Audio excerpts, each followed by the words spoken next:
ang bahay namin ang kalat. Napapagod na ako sa trabaho. Napapagod pa ako sa mga anak ko. Hindi na nakikinig simula ng may cellphone yung mga kainday. Hirapan ako nung may cellphone yan sila.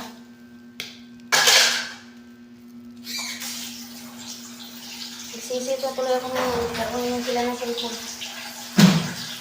Wala, dumi-dumi ng bahay namin. Hindi na siya makapunas dito mga kainday. Kasi puro lang cellphone. Wala. Kahit sa pag-aaral nila, hindi na. Wala nang gana mag-aaral.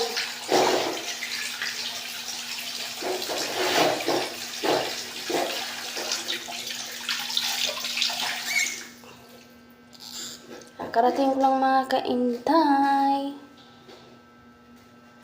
Kahit sa pag-aaral nila, lagi nang absent. 2 araw na sila, 3 araw na hindi nakapasok.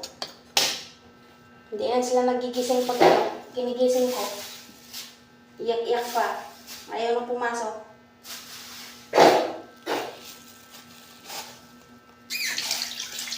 Nahirapan na ako mga kainday na may cellphone yan. Gusto ko nga yung cellphone na yan eh. Gusto ko dalhin yung cellphone na yan. Hindi naman, puro lang sa upo. Hindi naman gumagawa. Yung namin, background. Dungis na ng bahay namin, as in. Napapagod na nga ako sa trabaho. Pagod pa ako dito pagdating sa bahay.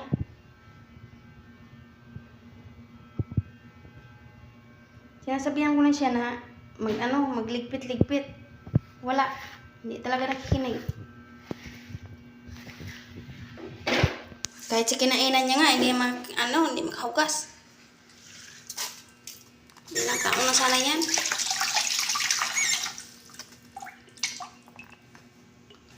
Napapagod kanila kasaway. Lalo na yung bunso. Panayan lang cellphone yan. Mag-aaway na yan silang dalawa. Kaka-cellphone.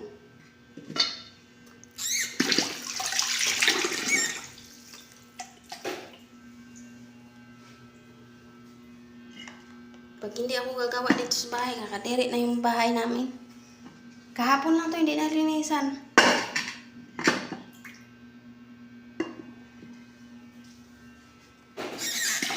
Kain lang ako ng kainday.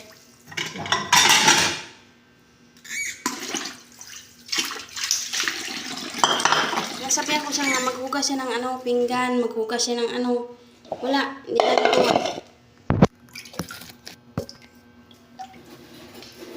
Sinabihan ko siya maglabas siya ng pantalon ko, hindi nakapaglabas. Puro lang siya upo.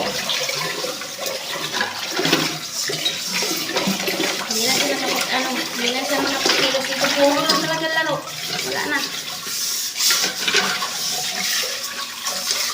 Kahit sa pag-aaral nila, wala na. Hirapan na ako. Pabayaan na sila sa pag-aaral nila.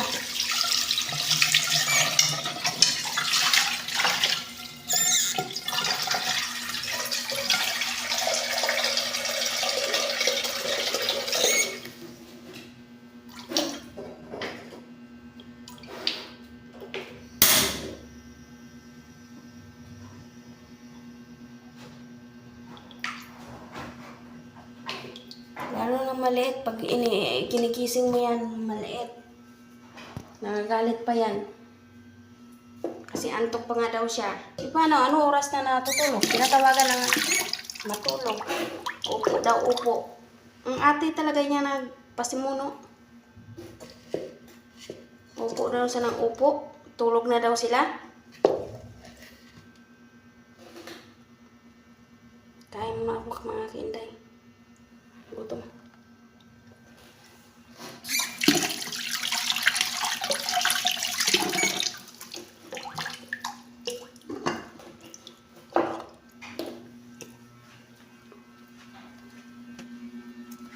Ubos nila yung yung gulay, corn beef na niluto ko kanina. Pag isda ang ulam namin, hindi yan kung kain masyadong bunso.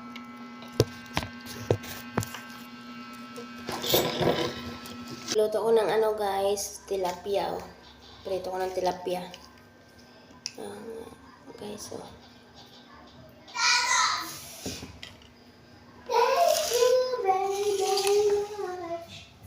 Akin na baso.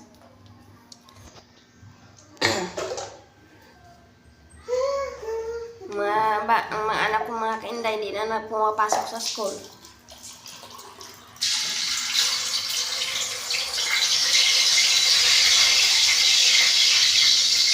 Nagigising mo, hindi na magigising.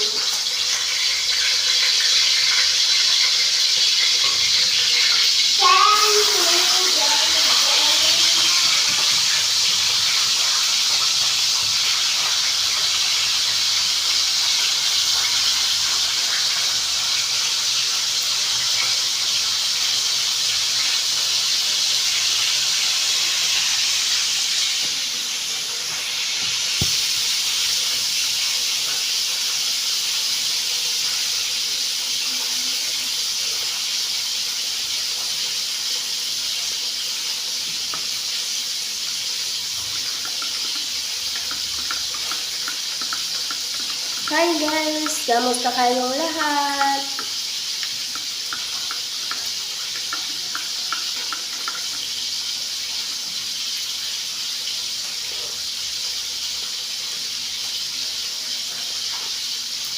Thank you so much sa mga subscribers, mga kainday. At saka, sana subscribe niyo po to yung aming channel na kahit minsan ako nakaano kasi busy po ako sa trabaho. At thank you so much sa nagpapadala ng mga regalo. Thank you so much.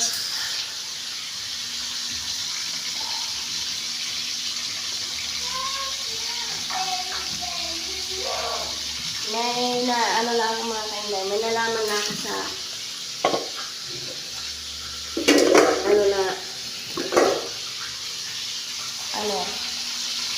kaya hayaan ko na lang talaga mga kainday. Kaya focus na lang talaga ako sa mga anak ko. Wala na talaga akong ibang gagawin, kundi focus na lang talaga ako sa mga anak ko. Wala. Pag ko pa ang sarili ko sa kahit ganito mga ako na wala akong asawa, ito lang. Masaya naman pag walang asawa eh. Basta ang mga bata, hindi lang talaga tigilan sa pagkasuporta. Masaya na ako doon.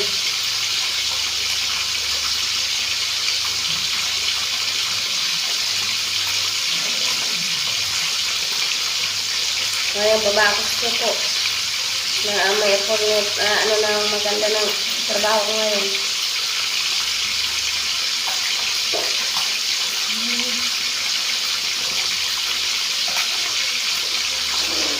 Ano ba pinagagawa niyo dito? Ba't di kayo makapasok ng hindi kayo magigising? Maalis agad pag sila sabihan, no?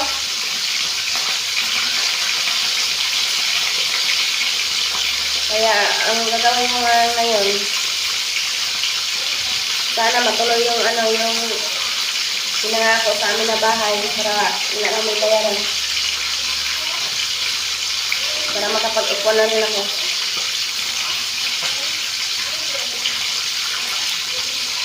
Sana kahit dito man lang ako na sa channel ko. Minsan lang kasi ako makaka-upload yung mga video mga kainay kasi busy talaga ako. Kagaling ko lang sa lapnat. Pero pumapasok na ako. 2 araw akong hindi nakapasok.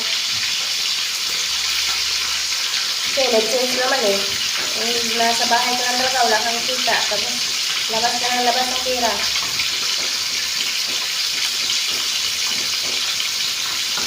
May problema talaga ako mga kainday na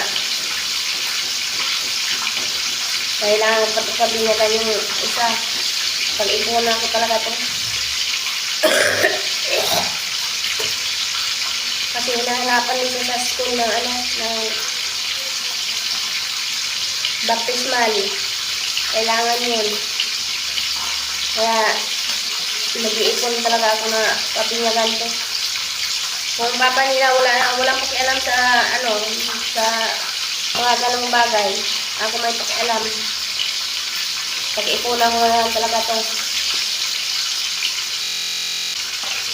Kaya ano, thank you so much sa mga kainday kasi hindi pa kayo nagsasawa at panood ang video namin.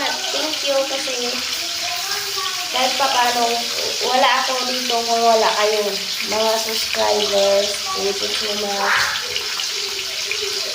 Kahit busy ako, pero sa kapin ko talaga na maka-upload mga video kasi busy ako sa trabaho mga kainday. Oras na ako na uwi. Lagi kami overtime.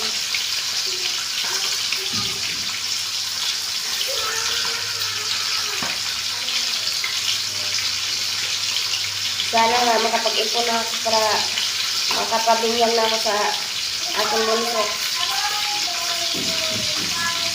At sana guys, makasahod na ako dito para kahit kahit magtrabaho ko, basta makasahod lang ako dito. Pasalamat pa rin ako sa Panginoon kasi andyan kayo. Kung wala kayo, wala ako dito. Grabe pinayat ko mga kainday, oh. Oh. Grabe pinayat ko. Sabi ng mga, kapitbahay ko. Ako lang pumayat ang gusto.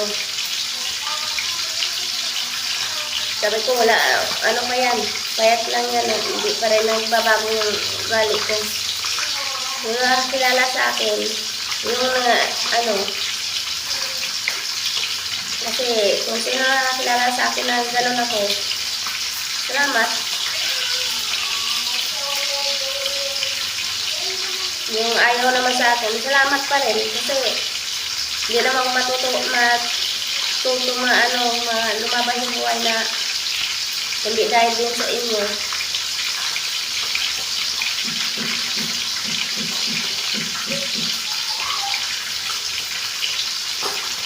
Yung regalo na, mga kainday. Kunin mo nga yung relo na. Binigyan ako ng isang relo, isang bracelet. I thank you so much mga kainday. Kung dahil sa inyo, wala akong relo. Yung binigyan ko sa'yo, hindi ko magas. Andun sa box, hanapin mo doon. Ang gaganda ng relo mga kainday. Tsaka ito. Yan. Maluwang lang sa akin kaya dito ko nakalagay. To? 18K. O, diba? Nakapag-18K na ako ngayon. Ayan, o. Nakapag-18K na ako ngayon. O, hindi dahil sa inyo yan, wala ako dito ngayon.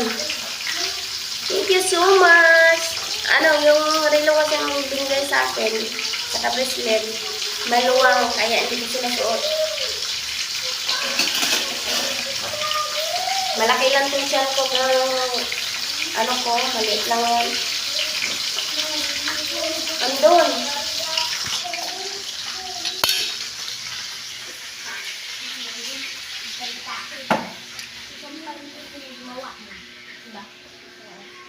Oy, sabi ko sa inyo, huwag ka muna maglalaro dyan.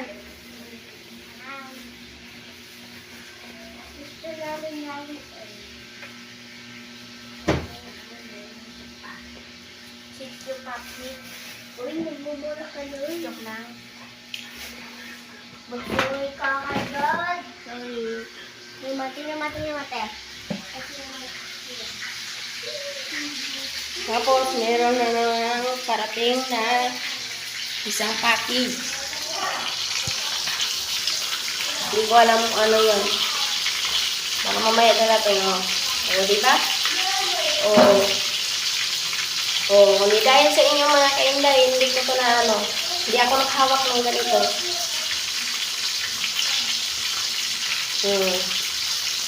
Thank you so much mga kainday. Tapos ito. Tinago ko lang talaga to. Hindi ko talaga ito sinusuot.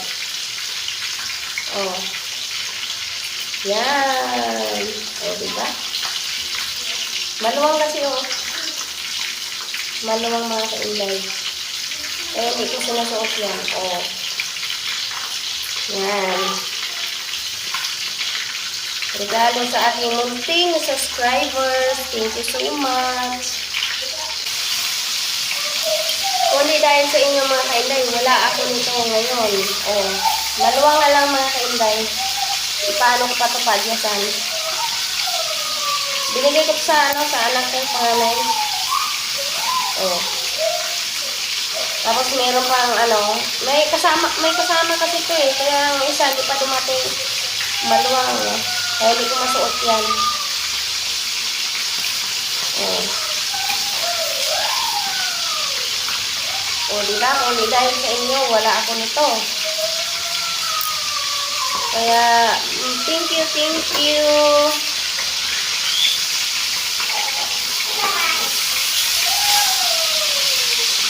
Sabi ko sa subscribers, dapat yung binigay sa akin, hindi lang ganito. Sabi niya, namimili pa daw ako. Sabi ko, namilit lang naman ako. So, yan. Maluwa nga lang, hindi ko masusuot to. Ito lang nasa suot ko. Yan. Yan. Maluwang yan mga kainday eh. Hindi ko masusuot. Kaya, dala-dala ko lang ito pag napasok ako. Kasi hirap na pag andito sa bahay. Mga bata lang na iwan. Nilagay ko lang may box to. Nilagay ko lang sa box. Sa plastic kasi nasipit kasi doon sa box ko. Ayan. Oh. Ayan. So, dahil sa inyo mga kainday, wala akong ganito ngayon. Kaya thank you so much mga kainday. Kahit busy ako.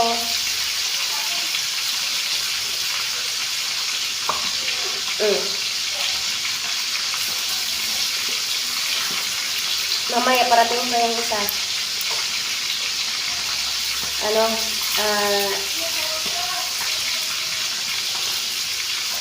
Binigay ko sa ito, ibigay ko sa bunso ko.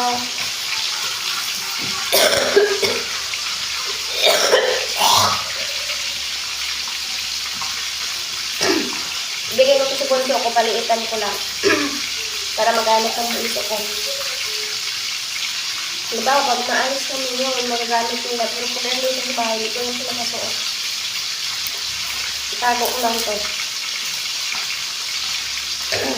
Meron pa yung isa, yung isang package. Hindi ko alam kung ano na naman yun. Isa lang na papadala, pero thank you so much sa inyo mga mag-asawa. Kung dahil sa inyo, wala ako dito ngayon. Mag-asawa yan sila. Thank you, Ma'am Insect. Thank you so much. Niluto ko na tilapia kasi paalis ako mga kainday. Naliligo pa ako. Hindi pa ako nakabihis yan. Hindi pa ako nakabihis ng damit. Maya naman, bye. Naligo muna ako mga kainday.